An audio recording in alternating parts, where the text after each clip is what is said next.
news now. Let's go to downtown Toronto. Our studios there. Standing by is Mohamed El Rashidy, from a legal advisor from the Canadian Arab Federation. Mohamed, good to have you on the program today.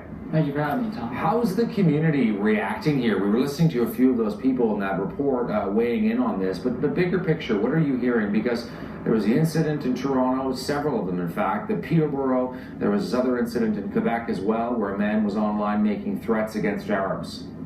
You know, they're not, in terms of trying to keep track, it's become impossible because there are so many of these incidents. So yes, the community is very shaken, and as you've shown in your clips, women in particular, the vulnerable members of the community, the most vulnerable and the most visible, have been the targets, and they are very shaken. I think it's very sad to see that, and we're sort of starting to take steps. I think you've put your nail on the head by starting to list them, but it's actually growing in number. As a result of that, the community is starting to take action in cooperation, of course, with all kinds of Canadian communities, not just Muslims and not just Arabs. And I think that's the key. That's what we're working towards. But there's definitely a lot of fear. We're working very closely with the police, who have been very supportive, having meetings with the police chief, who's on board in terms of taking the steps of keeping all Canadians safe and combating this spike in hatred that has definitely taken us a step backwards as a united country. Is this sort of thing, unfortunately, sometimes inevitable in this kind of hothouse of fear and anxiety that we find ourselves in? A week ago today, of course, the attacks in Paris, Mohamed.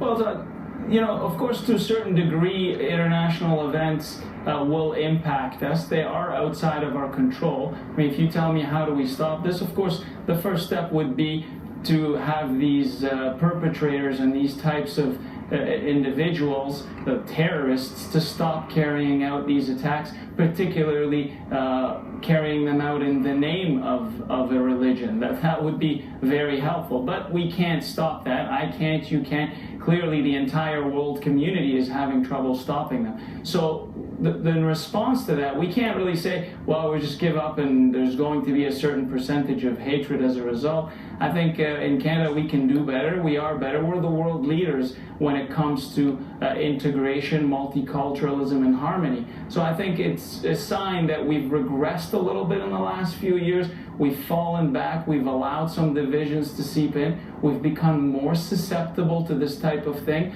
unlike in the past. And we need to work harder at rebuilding the bridges and showing whoever is carrying out these hate crimes that we're impossible to divide. One of the things I've heard from a number of Muslim Canadians that I've interviewed over the years, every time this kind of world event happens, they hold their breath because they know that there will be this kind of reaction in certain quarters, as deplorable as it is, and that this has become almost the new normal for them, sadly.